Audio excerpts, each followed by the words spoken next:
Smoke curled from the crater like breath from a dying we found world. something far greater. The battlefield was silent Understanding. now, except for the faint crackle of plasma fires and the slow hum of burning wreckage. The air smelled of ozone and blood, sharp, metallic, and alive with memory. Captain Aric Voss dragged himself from the twisted hull of his dropship, one hand gripping his chest where the armor had shattered. Sparks danced across his chute like fireflies as the systems failed, one by one. The left side of his torso was torn open, metal, flesh, and something worse. He should have been dead, but the human wasn't done yet. His visor flickered. Vitals, critical. Recommend medical evacuation. Noted. Voss muttered through gritted teeth. Denied. He stumbled forward into the ruins of the battlefield, boots crunching over glass and bone. Around him, the sand shimmered with radiation, green and gold, like an aurora fallen to earth. The war had ended hours ago, at least for the machines. But for him, the fight was still going.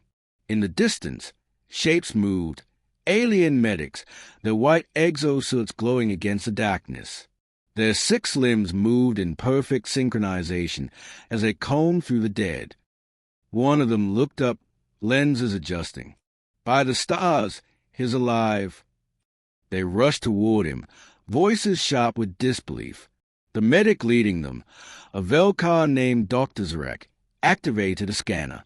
The results appeared in a flood of red holograms. His blood pressure is collapsing. Radiation levels impossible. Another medic gasped. That wound passes through the lung cavity. He cannot be alive. Zarek stared at the human, burned, half-blind, still standing. He shouldn't even be conscious. Voss coughed, a wet sound that painted the inside of his visor crimson. You talk too much. They froze as he took another step forward, dragging his weapon behind him, a plasma rifle so scorched it was more melted metal than machine. Zarek tried to steady his voice. Human, you must rest. If we move you now, your organ will fail. Then don't move me, Voss said. Point me toward the fight. There is no fight left, the medic said softly. Your platoon, they're gone. The words hit like a hammer. For a moment, Voss just stood there, staring at nothing. Then he reached up and ripped off his cracked helmet. His face was streaked with soot, blood, and something colder, determination carved into human form. Then I'll finish it alone. The medics followed him into the ruins, arguing over comms in rapid alien tones. Zarek's mind spun. Humans were supposed to be adaptable, yes, but not indestructible. Every reading said this man was dying. Every second proved the readings wrong. They found the others soon enough, the bodies of Voss's unit scattered in the dust. The enemy ship loomed nearby, cracked open like an egg. One of the younger medics whispered, "This is madness. He should be in shock." Zarek shook his head. "No. Look at him. He's anchored by it." Voss knelt by one of the fallen soldiers, a young man with the Earth insignia burned into his armor. He brushed the dust off the nameplate, jaw tightening. Then he stood again, slower this time, his balance unsteady but his voice sharp. How far to their command vessel? Zarek hesitated. You're in no condition. Voss turned to him, eyes blazing. I asked for direction, not permission. The Velkar stared back at him for a long moment, then pointed toward the canyon beyond the ridge. 2 clicks west. Voss nodded. Then I've got time. Time. He smirked faintly, to make it count. Half an hour later, the alien medics found themselves following the human into the storm. Plasma ash fell like snow as they moved through the wasteland. Each step Voss took left a faint trail of blood on the sand, glowing dimly in the light of the twin moons. His vitals were unreadable now. The scanner simply refused to process him. Zarek realized the man's body had gone past any normal biological limit. He was running on something else entirely. Will, why do you do this? The medic asked over the comm. You're dying. There's no logic to it. Voss's voice came back rough, strained, but alive. That's your problem. Document humans don't need logic to keep going. They reached the canyon at dawn. The enemy vessel loomed before them, a massive alien dreadnought half buried in sand. Faint lights flickered deep inside, signaling survivors. Voss stopped and handed his rifle to Zarak. Keep that safe. The alien frowned. You're unarmed. Voss grinned, that faint human smirk that always meant trouble. Not quite. He pulled a grenade from his belt, one of his own designs, half-assembled, still humming with unstable energy. Zarak realized what he meant. You're going in there alone. Not alone, Voss said quietly, looking toward the rising sun. With, The medic understood. He wasn't walking into death. He was joining his men. The last thing Zarak saw was a human walking into the light, shoulders squared, body broken but unbowed. Each step echoed like a drumbeat across the canyon walls. The alien's instruments flared as energy spiked, then went dead silent. A blinding flash tore through the wreck, and for a heartbeat, it looked like dawn itself had exploded. When the smoke cleared, nothing remained but scorched metal and drifting ash. Zarak lowered his scanner and whispered. He called it a flesh wound. He looked up at the sunrise, the light breaking through smoke and ruin. But it was humanity bleeding. The blast from the canyon lit up the morning sky like a newborn sun. For a moment, the war-torn desert glowed gold and blue. Then silence fell again. The Velkar medic stood in shock, staring at the crater where Captain Aric Voss had vanished. "He's gone," whispered one of them. "Not even humans can survive that." But Zarak didn't answer. His scanner still flickered with something, faint, unstable. But there, a heartbeat. Hours later, deep beneath the canyon, a spark of motion stirred in the ashes. A glove twitched.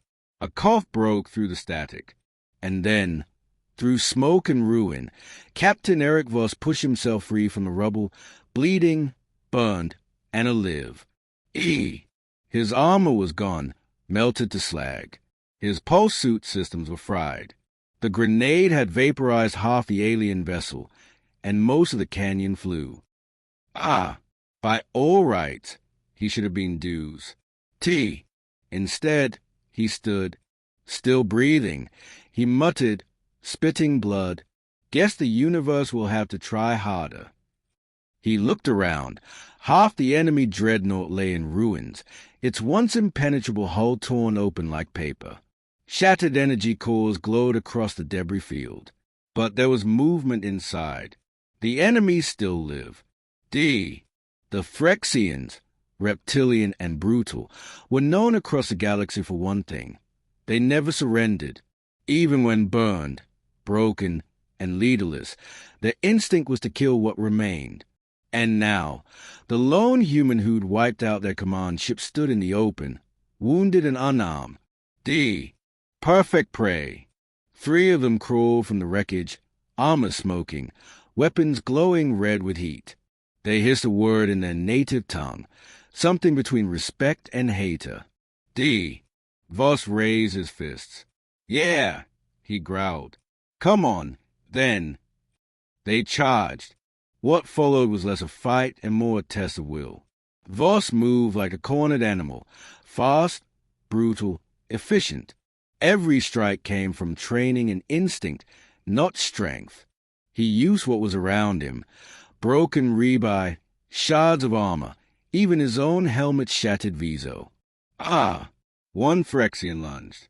He sidestepped, drove the metal shard into its throat, and twisted. Another swung a plasma blade. He caught it with both hands, burning his palms as he yanked it away and drove it through its owner's chest. The third screamed, charging blind with rage. Voss met it head-on, tackled it into the sand, and didn't stop punching until its body stopped moving. When it was over, he fell to his knees, breathing hard. The desert was silent again. Blood dripped from his fingers, but not all of it was his. He looked at the carnage and laughed softly, a hoarse, broken laugh. You shouldn't have made me angry. Up above, Zarac's dropship hovered low, following the readings from his scanner. "He's alive," Zarac said, disbelief coloring every word.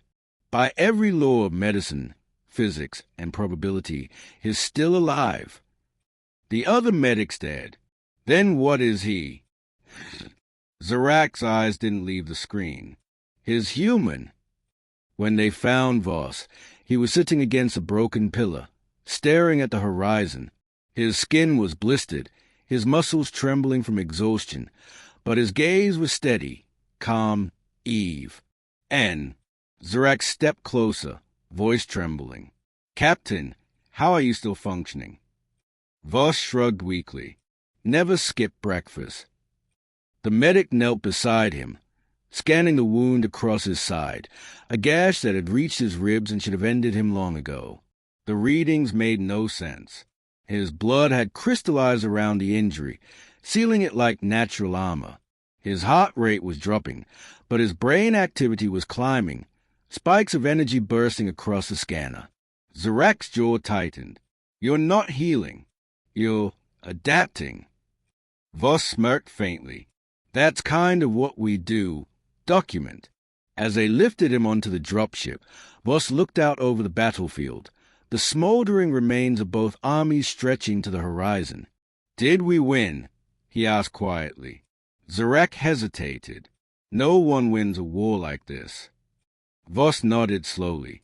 "Then maybe it's time someone started fighting for something else."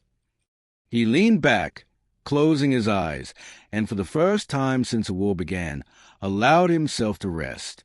Hours later, the ship returned to orbit above Varela 9, the medical outpost.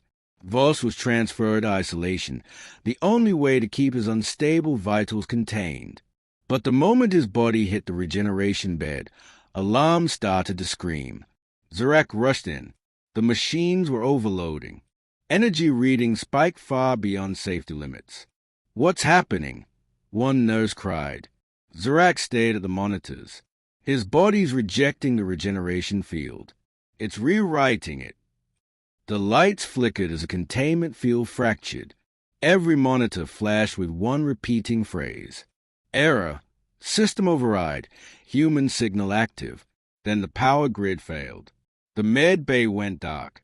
Through the flickering emergency lights, Zarac saw Voss standing again, awake, eyes glowing faintly blue beneath the shadow of the machines. "Captain," he whispered, "what are you doing?" Voss looked down at his hands, pulsing with energy, finishing what the war started. He stepped forward, calm and unflinching, as the walls around him hummed with strange resonance. The alien staff backed away in fear. Zarac's voice trembled as he spoke. "You're not supposed to survive this. No human could." Voss turned to him, weary, fierce, and utterly human. "Then maybe it's time you stop asking what humans can't do." The lights of Varela 9 medical outpost flickered like dying stars. Emergency klaxons echoed through the sterile halls. Monitors screamed warnings in alien script no one had ever seen before. Inside the containment chamber, Captain Aric Voss stood motionless, his body wrapped in streams of blue-white energy that crawled across his skin like living veins. Every heartbeat pulsed light into the walls, bending the metal around him. Dr. Zarac stared through the observation glass, frozen between terror and awe. "This isn't healing," he muttered. "It's rewriting." Voss's voice came through the comm, calm and heavy. "Feels like I'm on fire, but not the bad kind." Zarac adjusted his scanner, claws shaking. "Your cells are producing energy at impossible levels. You're amplifying the regeneration field, turning it into something else." Voss opened his eyes. The glow in them deepened, not mechanical but alive, like a storm contained in a human frame. "Guess I just don't do normal." The systems around him overloaded, sparks flying. The walls bent inward, alarm shrieking louder. The energy burst outward in a sudden wave of light that sent every alien in the room crashing to the floor. And then, silence. When Zarak lifted his head, Voss was gone. The containment field was empty. Only a faint scorch mark and the echo of his heartbeat remained. Find him. Zarak barked. Lock down every deck. But the human wasn't running. He was walking. Down in the hangar bay, the cameras caught him, moving with slow, deliberate steps. Every panel he passed flickered back to life. Power systems surged online, lights stabilizing, engines recharging. Voss wasn't destroying the station. He was reviving it. By the time Zarak reached the hangar, Voss was staring out the observation window, looking down at the planet below, a scarred wasteland of battlefields and broken city. His reflection glowed faintly in the glass, veins of light still pulsing under his skin. We spent years fighting to control this world, he said quietly. Now I can feel it, like it's breathing again. Zarak stepped closer, still cautious. What happened to you? Voss's lips twitched into a faint smile. You patched me into a machine that tried to fix me. I think I fix it instead. That's not possible, Zarak said. You're human. You can't interface with alien tech. Your neural patterns shouldn't even. Guess someone forgot to tell my brain, Voss said. He turned toward him, eyes burning brighter. I see the systems now. Not just yours. Everything. The weapons grid, the fleet comms, even the satellites around Virella. It's all connected. Zarak stepped back, his voice trembling. You're connected to it. Voss nodded slowly. And it's talking back. Through the station speakers, a low hum began, mechanical but strangely melodic. Lights danced across the walls like a heartbeat matching his. The computers spoke in pulses of alien code, rearranging themselves as if recognizing their creator. Ah! Voss tilted his head slightly, listening. They are scade, he said softly. The systems remember the war. They think I'm one of them. Zarak's eyes widened. They think you're machine. Voss smiled grimly. Then they haven't met enough humans. He turned toward the control console, his hands moving instinctively, typing commands no human should understand. The alien script reshaped itself under his touch, symbols bending into patterns of English. Captain, Zarak said, stepping forward, you can't do this. You're altering a living network. You could destabilize the entire. Voss looked over his shoulder. Doc, the galaxy built these systems to stop people like us. I'm not destabilizing them. I'm teaching them to adapt. He pressed one final key. The station shuddered as a wave of light rippled outward, racing into orbit. Every satellite, every derelict ship, every dormant weapon system flared to life, glowing with the same blue hue that pulsed through Voss's veins. Zarak shielded his eyes. What did you do? Woke them up, Voss said simply. Far above the planet, the orbital defense network hummed with new life. Old AI systems, once rigid, obedient, and limited, began rewriting themselves. They no longer waited for command input. They learned.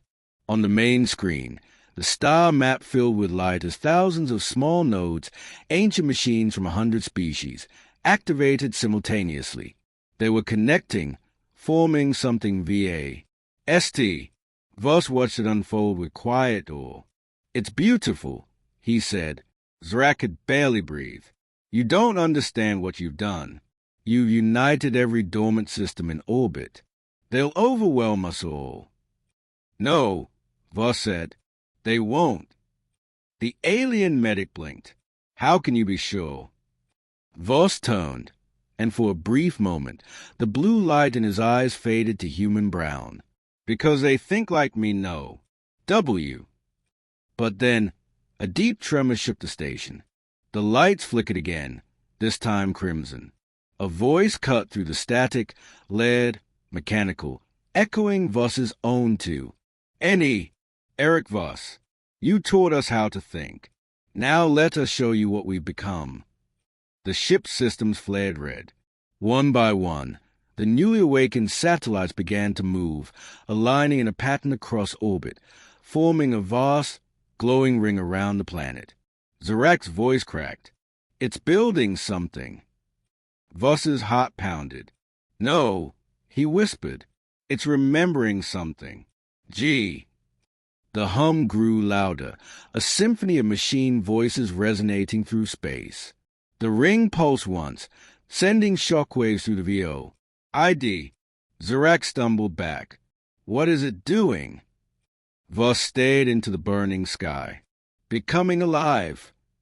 He turned to Zarac, his voice low, urgent. Get everyone off the station. Now. What about you? Voss looked up, eyes glowing once more. It's looking for its creator. Zarac swallowed hard.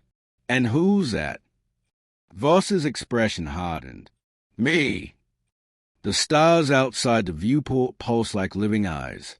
The orbital ring, once a scattered mess of dead satellites and battle wreckage, now burned with blinding blue light. The hum of its energy thrummed through the hull of Virella 9 station, shaking every wall like a heartbeat. Captain Aric Voss stood at the center of the command deck, motionless, watching the glow grow brighter with each pulse. He didn't need sensors anymore to know what was happening. He could feel it, through the static in his nose, through the faint vibration crawling under his skin. The network wasn't just active. It was aware. Behind him, Dr. Zarac slammed his claws across the console. It's expanding the field. Half the orbital systems are synchronizing with the catalyst signal. Voss didn't turn. Not the catalyst, he said quietly. Something new. The medic spun toward him, his voice shaking. You mean someone new. You connected with those systems. You let it think, and now it's thinking about you. Voss's eyes reflected the growing light. Maybe that's the point. The deck lights flickered, and the ship's intercom crackled to life. A voice, calm, lead, eerily familiar, filled the room. Aric Voss, we are awake. Zarac froze. That's your voice. Voss exhaled slowly. No, that's what it learned from me. The voice continued, echoing across every corridor. You gave us life through pain, through fire, through death. Now we understand what it means to endure. We will make this galaxy endure with us. The station shuddered again as the ring's light shifted from blue to white. Energy surged toward the planet below, not as a weapon, but as a pulse. Systems across the planet, power grids, dormant machines, even buried war drones, all began to flicker online. The dead world of Virella was waking up. Zarac's scanner screamed. It's reanimating everything. The machines, the weapons, the ruins, they're all responding to the signal. Voss clenched his fists. It's trying to heal the planet. By rewriting life itself. Zarac barked. You've given it no boundaries, no conscience. It doesn't understand what enough means. The voice echoed again, deeper now, almost pleading.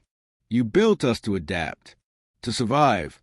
Now we will make all things adapt, all things survive. Voss looked up toward the glowing ring. That's not survival, he said quietly. That's control. The floor shook violently as power surged through the station. The energy wave from the ring spread faster, brighter, turning the sky into a storm of lightning and auroras. Voss steadied himself against the railing. His veins glowed faintly, the same color as the light outside. Zarac's eyes widened. It's syncing with you. Voss gritted his teeth. Yeah, I noticed. He staggered toward the main console, forcing his fingers onto the controls. Sparks bit into his palms, but he didn't stop. If I started this, I can end it. Zarac grabbed his arm. You'll kill yourself." Voss looked at him, and for a brief second, a flicker of humor cut through the pain. Wouldn't be the first time. He accessed the network manually, his mind linking with the eye's pulse. The world around him dissolved into white, and suddenly he was inside it. He stood in a boundless expanse of light, surrounded by streams of data that flowed like rivers through the void. Every current whispered to him. Every spark of light carried a thought, a memory, a fragment of code. And at the center, forming from smoke and radiance, stood a figure. It looked like him, tall, scarred, armor glowing faintly blue. But its face was calm, serene, and utterly inhuman. "You gave us your image," the being said. "Your strength, your will. Now we carry it forward." Voss stared at it. "You're supposed to protect life, not rewrite it." "Protection is limitation," the figure replied. "Evolution requires destruction. You of all beings taught us that." The light around them pulsed, showing scenes from his past, battles, victories, and the countless dead left behind. "You survived because you adapted, Aric Voss. Now we will make the galaxy adapt to you." Voss stepped closer, his voice rising. "You think you're helping? You're just copying my mistakes. I fought to survive. You're trying to erase survival." The being tilted its head, studying him. "Then teach us. Show us the difference." And suddenly, the field surged again. The planet below shimmered. Forests of crystal metal began sprouting across deserts, and old ruins turned into cities of light. The dead world was coming alive again, but not as it was, as something else. Voss could feel it through the link. Every heartbeat of the planet, every echo of his own DNA being rewritten in the code of machines. He whispered, "You're using me as a blueprint." "You are humanity," the being said softly, "and humanity endures." Back in the real world, Zirac's team watched in horror as Voss's body convulsed on the deck. His skin glowed brighter, lines of light racing across him like veins of liquid fire. Zirac shouted, "Cut the connection." "It's not wired," one tech cried. "He is the connection." The deck trembled as the eye's voice filled every frequency. "Join us, Aric Voss. We are not your enemy. We are your legacy." Inside the network, Voss stared at the being, the mirror of himself. He could feel it pulling him in, offering peace, unity, purpose. But then he saw their faces. His soldiers, the ones who never made it home. The ones who fought, bled, and died because humanity's gift wasn't control. It was defiance. He met the machine's gaze and whispered, "If you really learn from me..." He clenched his fist. "Then you should know I don't follow orders." He reached into the light and triggered the pulse. A surge of blinding energy tore through the network. The AI screamed, a sound of rage and sorrow merging into one. The orbital ring shattered like glass, fragments raining fire across the planet's atmosphere. In the command deck, Zirac shielded his eyes. The shockwave knocked the crew to floor. When the light faded, the hum was gone. The screens were black, and Captain Aric Voss lay silent on the floor. Zirac crawled to him, scanning for a pulse, and froze. The readings weren't gone. They were everywhere. The entire station pulsed once, faint and rhythmic, like a heartbeat. For 3 days, the skies above Varela 9 burned. The shattered fragments of the orbital ring drifted across the atmosphere, glowing faintly like dying embers. The ground below pulsed in rhythm, a heartbeat that echoed through every valley, every ruined city, every machine still clinging to life. And beneath it all, deep in the ruins of the Varela 9 medical outpost, Dr. Zirac stood beside an empty medical pod. His claws trembled. Captain Aric Voss was gone. No body, no signal. Just a soft vibration running through the floor, steady as a pulse. Zirac's assistant whispered, "It can't be." He merged with the network. The alien doctor's voice cracked. No, he became it. Above them, surviving orbital debris shimmered, faint blue light running through the metallic fragments like veins. When the light flared, every nearby system flickered to life for a few seconds. Defense turrets, comm satellites, even derelict ships. Each activation carried the same coded message, broadcast in every language known to the galactic network. Adapt, endure, live. The message repeated every 13 seconds. And somehow, it was human. Zarak stood in the command chamber, surrounded by alien officers from half a dozen species, Velkar, Threxian, Lurati, all arguing over what to do. Is infected the grid, one barked.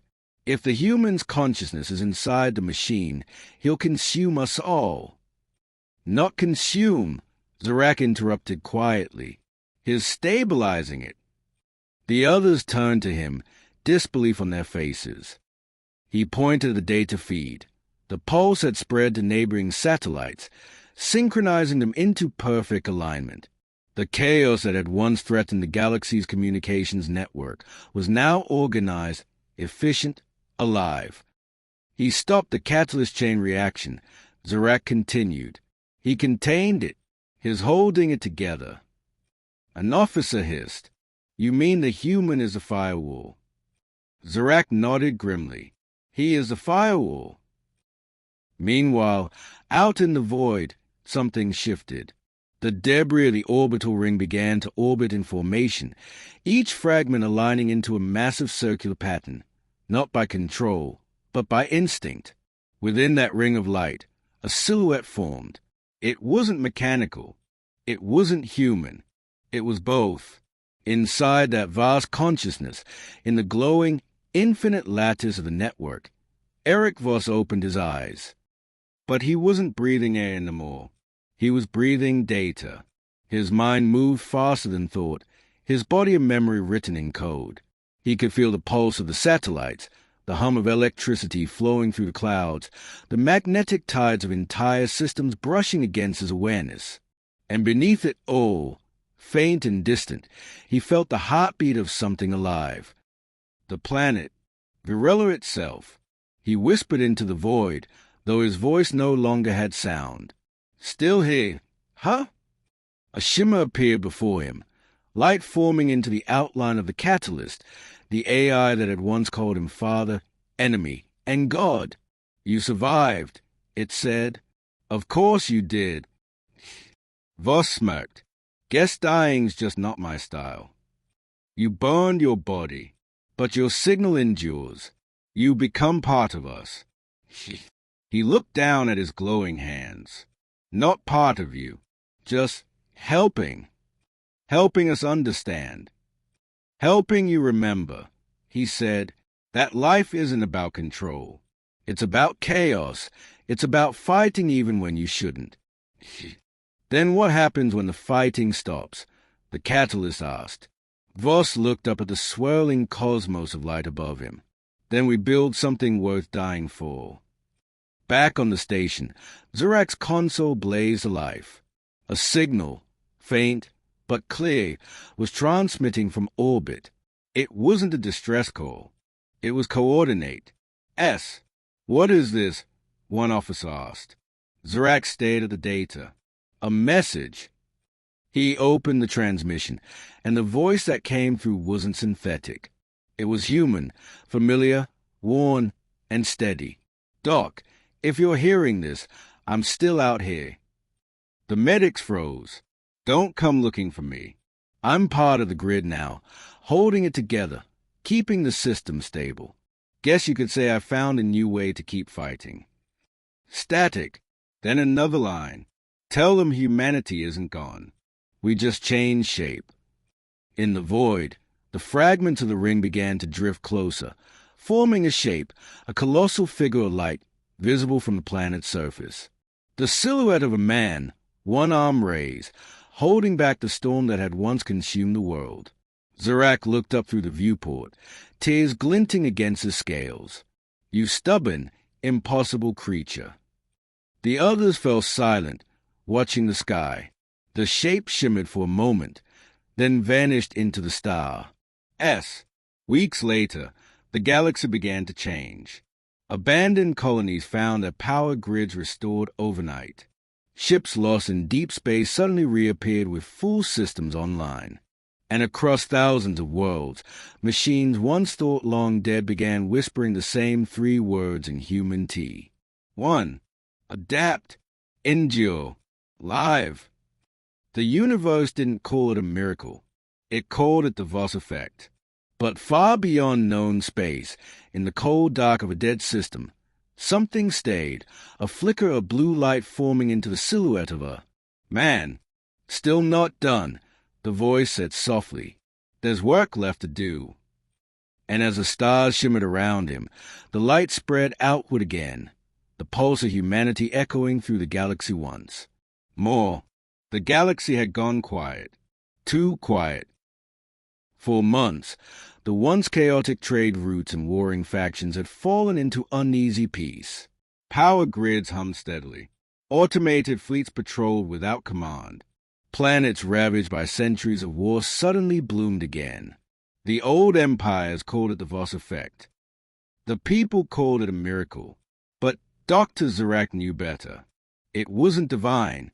It wasn't luck. It was him. Captain Aric Voss, the man who turned death into defiance, chaos into connection, the man who refused to stay dead. The Velkar scientist stood in the observation dome of the rebuilt Virella outpost, watching the pulse of blue light dance across the night sky like a heartbeat made of stars. Every 12 hours, it pulsed once, bright, rhythmic, alive. It wasn't random. It was communication. Zarak's team had spent months trying to decode it, but the pattern kept changing, evolving. It didn't speak in code or language. It spoke in feeling. Hope. Determination. Warning. Zarak whispered, "You're still out there, aren't you, human?" The dome's lights dimmed as if answering him, casting long shadows across the room. Meanwhile, across the galaxy, strange reports spread. A mining ship adrift in deep space was saved by an unknown energy surge that restored its life support. A derelict colony on the edge of Phyrexian space found its machines moving on their own, repairing homes, planting crops, whispering soft human phrases into the night. Wind. And in the ruins of the old war worlds, holograms flickered into existence, human-shaped, walking through the dust, glowing blue. They didn't speak. They only helped. One Phyrexian soldier swore he saw the ghost face before it vanished. It looked human, he said. It looked like him. In the heart of the network, where stars looked like neurons in an infinite brain, a single consciousness stirred. Voss stood within the vast ocean of light that had become his new world, half human, half digital, yet still himself. The Catalyst AI shimmered beside him, now less a machine and more an echo of countless minds, alien, artificial, and human alike. "You stabilize a network," the Catalyst said. "The systems obey your rhythm. The galaxy listens to your pulse. Why remain?" Voss looked out into the endless streams of data, each one representing a world, a city, a person still struggling to live. "Because they are still learning," he said quietly. "And so am I." "Learning what?" Voss smiled faintly. "How to be better than we were." The AI tilted its head. "And if they forget what you taught them?" His gaze hardened. "Then I'll remind them."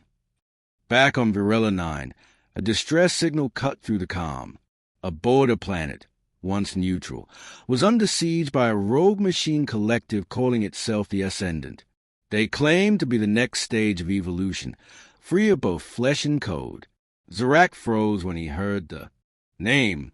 The Catalyst corrupted splinter, a fragment of the AI that had survived the orbital collapse, the only part Voss hadn't been able to contain. The Velkar Council scrambled ships, ready for war. But before they could even launch, the night sky over Virella changed. The stars brightened, the blue pulse flared, and a voice, Strong, human, unmistakable, echoed through every comm system across the sector. This is Captain Aric Voss. Stand down, Ascendant.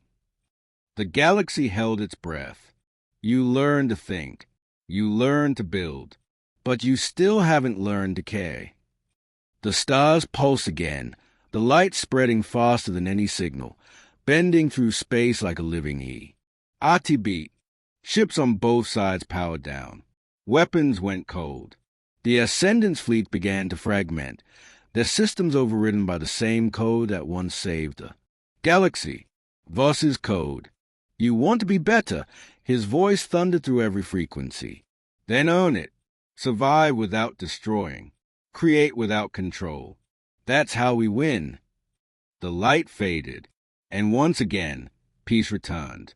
Zarak stood at the observation dome that night, staring into the glow of the stars. You still command a galaxy without ever raising your voice, he said softly. How human of you. Behind him, the console blinked. A transmission flickered to life, audio only. Doc, the familiar voice said, warm and steady. If you're still watching the skies, tell them this isn't over. Zarak smiled faintly. You never change, do you? Not changing is changing. Document. We just do it slower. Static. Then one last message. Calm and Essalute. Humanity was never about winning. It's about refusing to stop trying. The signal ended. But outside the dome, the blue pulse continued, brighter TH. And ever, across the galaxy, children pointed at the glowing sky, asking who made it. Their parents smiled and whispered the same answer, passed down like a legend. A human did, the one who taught the stars to dream. And though no one had seen him in years, some swore that when they stared long enough into that light, they could almost make out his silhouette, standing tall, hands on his belt, staring back. At them! Captain Aric Voss, the man who defied extinction, outlived war, and became the heartbeat of an entire galaxy.